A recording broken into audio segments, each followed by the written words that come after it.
Salut, c'est Jordan et aujourd'hui on va voir les 7 étapes pour avoir un business rentable et si possible rapidement.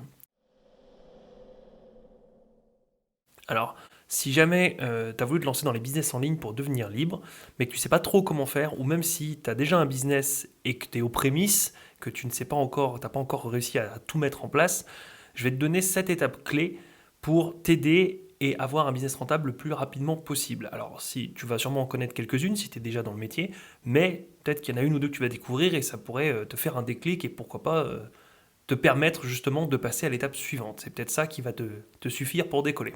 Alors, on va attaquer avec la première. La première, c'est définir le pourquoi. Définir le pourquoi.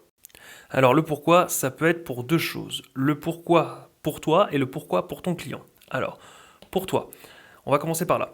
Pourquoi tu vas te lever chaque matin? Pourquoi est-ce que tu as décidé de faire un business en ligne? Est-ce que c'est par exemple pour gagner beaucoup d'argent? Mais si c'est le cas, du coup, tu ne vas pas compter tes heures de travail, tu vas pas hésiter à travailler le dimanche, tu vas donner tout ce que tu as, quitte à y passer des heures, des nuits, etc. Est-ce que c'est pour avoir plus de temps libre avec tes proches et tes amis, même si les deux ne sont pas compatibles, mais si c'est pour ça, tu vas peut-être apprendre et essayer de te orienter vers un système le plus optimisé possible et qui ne va pas forcément te rapporter des milliers ou des dizaines de milliers d'euros par mois, mais peut-être quelque chose qui te fait économiser du temps, donc te concentrer là-dessus. Bref, tu l'as compris, il faut que tu saches pourquoi tu te lances là-dedans. Est-ce que c'est pour, par exemple, quitter ton ancien métier? Peu importe, il faut que tu trouves une motivation parce qu'il y aura des jours avec et des jours sans.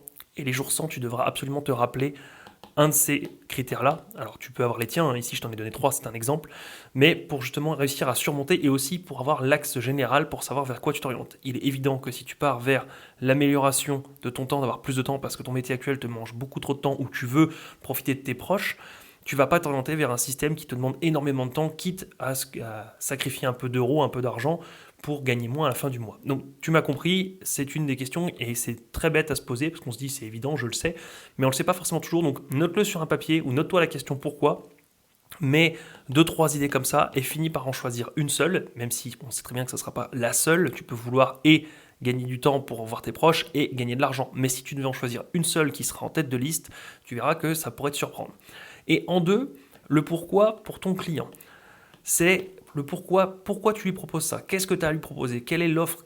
Quel est ton but? Alors forcément, le but c'est de gagner de l'argent et d'être libre financièrement, mais qu'est-ce que tu as à vendre à ton client? Est-ce que c'est pour l'aider lui? Est-ce que c'est pour lui faire gagner du temps? Est-ce que c'est pour soutenir moralement des personnes? Il y a plusieurs réponses à ce sujet. Le but quand même général est d'aider tes clients, sinon eux ne viendraient pas l'acheter et toi tu n'aurais rien à vendre, ça ne marcherait pas. Mais qu'est-ce que tu vises? Quelle est ta cible principale? À quoi tu réponds comme besoin?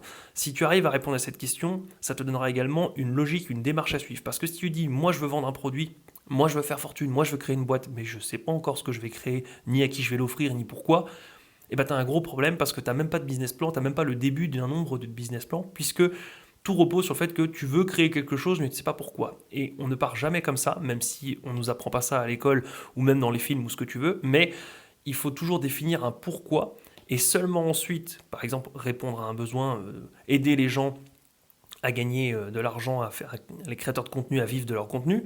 Ensuite, on se dit comment, quel système à mettre en place, comment je vais faire ça, comment l'optimiser, etc., etc. Et seulement à la fin, on a un peu le business plan qu'on va forcément optimiser et améliorer, mais voilà l'idée. On ne part jamais du principe en disant je vais créer quelque chose, je ne sais pas encore ce que je vais créer, mais ça va être génial et les gens se l'arracheront.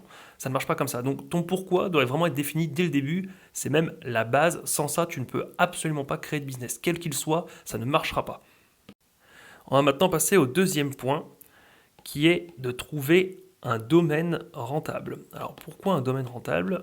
Logique, puisqu'on ne va pas prendre un domaine qui n'est pas rentable, mais pourquoi partir sur un domaine où il y a déjà de l'argent?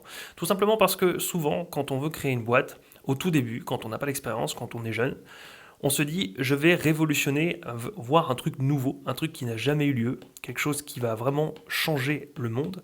Sauf que il faut bien comprendre que si c'est quelque chose de totalement nouveau, c'est ou quelque chose que quelqu'un a déjà inventé par le passé et qui n'a pas marché. Donc si aujourd'hui tu as quelque chose de totalement nouveau parce que tu n'as pas de concurrent, c'est peut-être qu'il y en a eu et ils ont coulé. Ou alors, tu es vraiment le seul à avoir la nouvelle idée, mais tu le sais très bien, une idée, aussi nouvelle qu'elle soit, aussi géniale qu'elle soit, Si elle n'a jamais été dans l'esprit des gens, il y a peu de gens que les gens raffolent tous pour arriver dessus. Par exemple, je vais te donner un exemple immédiat, mais tu en as eu plein de fois dans le passé. Aujourd'hui, si on prend par exemple la crypto-monnaie est quelque chose de très nouveau. Et pourtant, comme c'est quelque chose de nouveau, ça fera toujours peur à certaines personnes. Tu as des gens qui n'en voudront absolument pas, tu as des gens qui voudront absolument se jeter dessus, d'autres qui vont y aller juste pour l'innovation, d'autres qui vont tout de suite la refuser en disant c'est un nouveau danger, c'est une nouvelle source de problème. Et si ça se trouve, dans 5, 10, 20 ans, on ne pourra pas s'en passer. Tu connais cette théorie, je n'ai plus le nom ni comment elle s'appelle, mais qui dit qu'une idée passe par plusieurs phases, je crois que c'est 4. Tu en as une où c'est le déni, le refus, le fait que ce soit quelque chose de nouveau, on ne l'accepte pas. L'étape 2 où on commence à creuser, à se dire oui, ça pourrait être pas mal. L'étape 3 où on l'adopte, on finit par l'utiliser dans la masse, le plus grand nombre. Et la 4 où on se dit qu'on n'aurait jamais pu s'en passer, comment on faisait pour vivre avant sans. Et toute nouvelle idée passe par ces 4 étapes. Le problème, c'est que si tu en es à l'étape 1, il peut se passer des années avant que ça marche.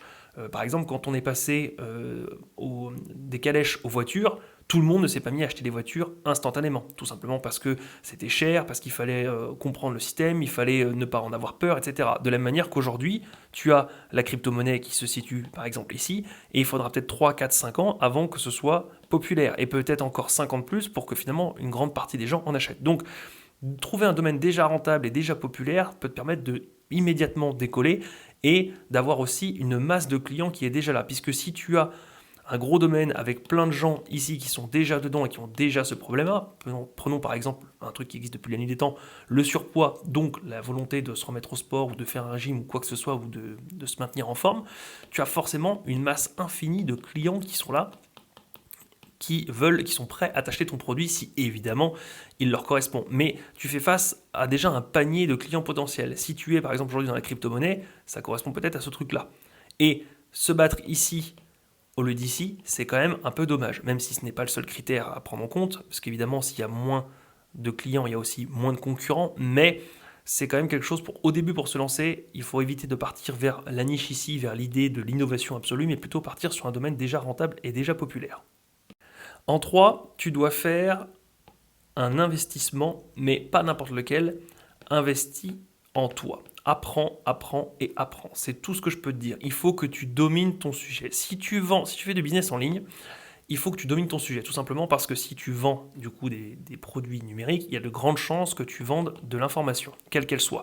Que ce soit de l'aide pour donner des solutions, des astuces pour s'enrichir, que ce soit un programme sportif, dans tous les cas, ça reste de l'information. Ça reste comment faire tes positions, comment manger, en quelle quantité, etc. En fait, tu aides la personne.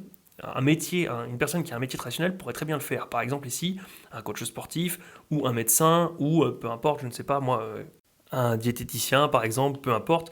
Enfin voilà, ce sont des métiers traditionnels qui souvent, donc ici tu vendrais de l'information. Il faut absolument que tu domines ton sujet pour pouvoir faire face à déjà plusieurs questions, mais que tu puisses aussi combattre les problèmes de ton audience, puisque quand on domine un sujet, on sait exactement aussi à quoi sont confrontés les débutants et à quoi potentiellement sera confrontée ton audience. Ça te permet de connaître les obstacles qui vont arriver là, parce que le débutant est ici, il va passer par des chemins ici, pour la victoire par là.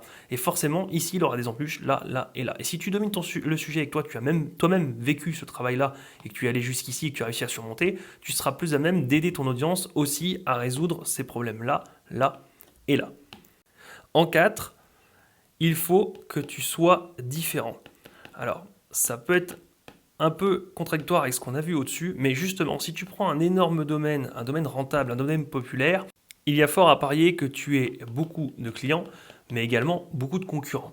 Et tu auras des gens qui seront forcément là bien avant toi, qui auront eu le temps de prendre une part du marché, ou qui auront eu le temps de s'adapter, ou même leur tête sera connue. Bref, tu auras des concurrents sérieux et qui auront une longueur d'avance.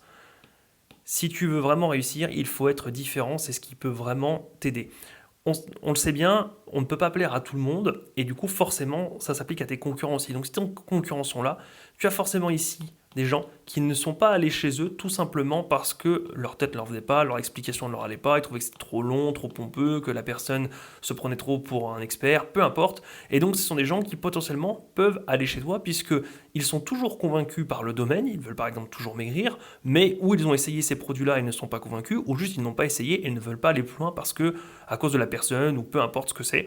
Donc ils peuvent très bien arriver chez toi. Ne fais pas comme tout le monde, sois différent, et la différence, ça attire, ça peut vraiment t'aider dans ton domaine à toi.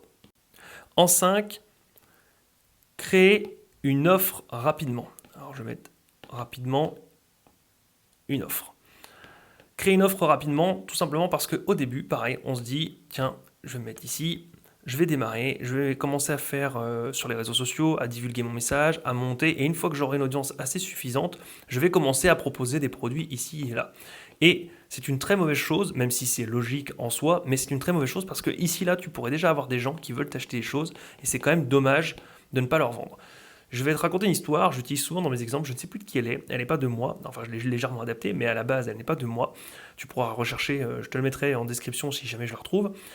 C'est l'histoire d'une personne qui a mal à la tête, ça fait 1 heure et demie qu'elle n'en peut plus, elle a une migraine comme pas possible, une migraine carminée.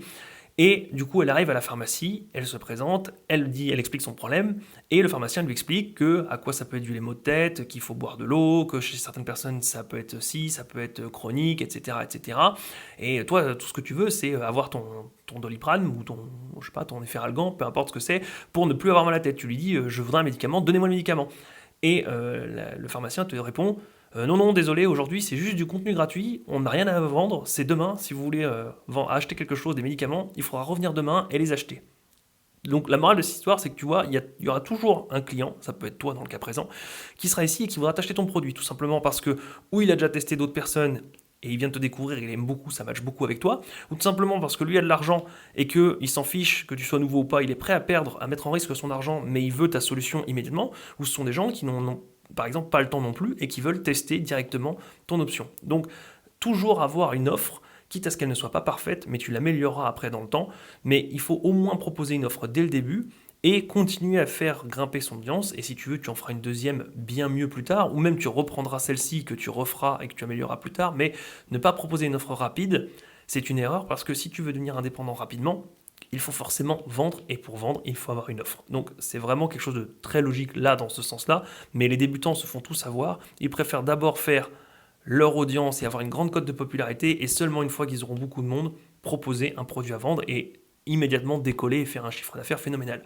Ça peut être une erreur également parce que imagine que tu es ici, que tu as, j'en sais rien moi, 100 000 personnes qui te suivent, ce qui est énorme, et puis tu te mets à proposer un produit, mais qui est nul comme pas possible. L'argumentaire de vente est nul, le produit ne donne pas envie, tu réponds même pas aux besoins des gens, puisque tu t'es engouffré dans un truc qui ne leur plaît pas, et finalement tu te retrouves ici avec avoir fait tout ça ici, 100 000 personnes, et finalement tu ne vends rien, ou même un ou deux produits, et tu t'en tires pour 200 euros par mois. C'est quand même dommage. Alors que si tu avais fait ici, tu te serais expérimenté, tu aurais essayé là, tu aurais appris aussi à vendre mieux, à proposer des produits plus adaptés à ton audience, et peut-être qu'ici, tu aurais fait un énorme profit, puisque effectivement, tu aurais eu un produit qui correspond à ton audience, qui avec une belle vente, une belle page de vente, une belle offre promotionnelle, etc., etc. Et là, tu aurais pu toucher beaucoup plus de monde.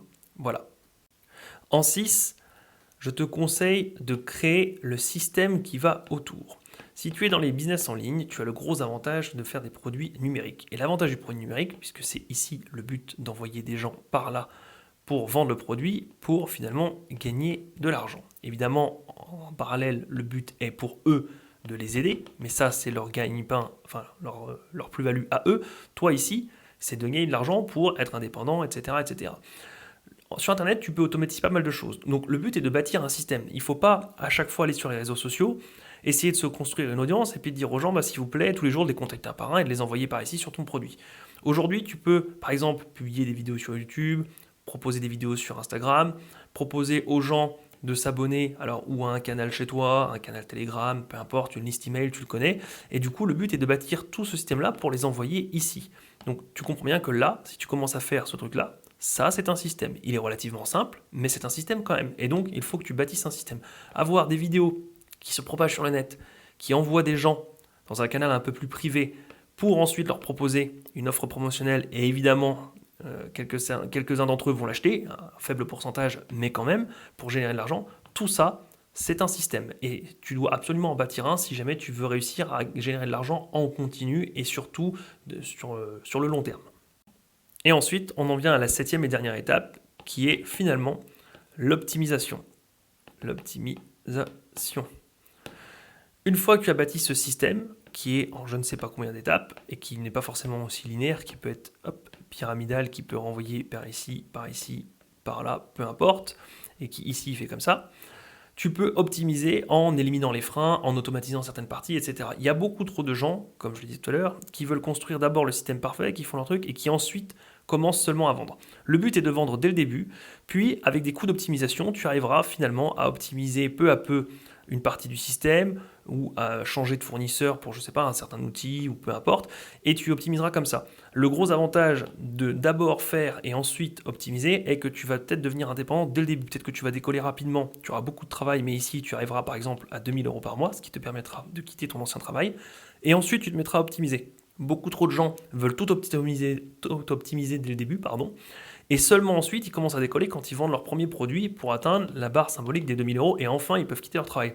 Sauf que entre ce temps-là ici et ce temps-là, là, tu peux avoir plusieurs mois de différence. Si ici tu as 6 mois par exemple et qu'ici tu as 2 ans, on est bien d'accord que c'est quand même pas la même chose d'avoir entre 6 mois et 2 ans la rapidité d'indépendance financière. Attention, je ne dis pas qu'il te faut 6 mois pour être indépendant, ça dépend de plein de critères, du marché, de l'argent que tu as à investir, de d'où tu viens, de où tu vas, etc. Mais tu peux quand même passer, il y a des gens qui arrivent à monter des business en seulement 6 mois et à en vivre, et d'autres mettent 2, 3, 5, 10, 20 ans. Et donc le but est de mettre un maximum de chances de ton côté et d'optimiser seulement après, une fois que tu es là, plutôt que de vouloir sortir un produit à la fin, une fois que tu as une grande audience, et seulement optimiser tout le système ici et décrasser les problèmes. Tu vas mettre beaucoup trop de temps, et le problème c'est que mettre beaucoup de temps, ça peut te faire échouer. Et le meilleur moyen de réussir, c'est déjà de ne pas échouer. C'est un peu bête, comme ça peut paraître un peu simpliste comme phrase, mais finalement, il y a beaucoup de gens, et les 3/4, ne réussissent pas tout simplement parce qu'ils ont abandonné, parce que c'était ou trop dur, ou trop long, ils avaient mal géré leur temps, mal géré leur tâche de travail, ils n'avaient pas anticipé que ça prendrait autant de temps et qu'il fallait du coup travailler le soir en parallèle de leur ancien travail, ou alors ils ont pris les mauvais outils, peu importe. La principale cause, c'est l'abandon, et souvent c'est parce que c'est ou trop dur ou trop long. Donc le meilleur moyen de pallier à ce problème, c'est d'utiliser ceci et les 6 autres conseils que je t'ai donnés au-dessus. Bien sûr, ce ne sont pas les seuls, mais si déjà tu respectes ces 7 clés-là, tu maximises tes chances de réussite, et c'est quand même le but à atteindre. Voilà, c'est tout pour aujourd'hui. Si jamais tu ne veux pas louper mes prochaines vidéos, je t'invite à t'abonner, et moi je te dis à la prochaine. Salut!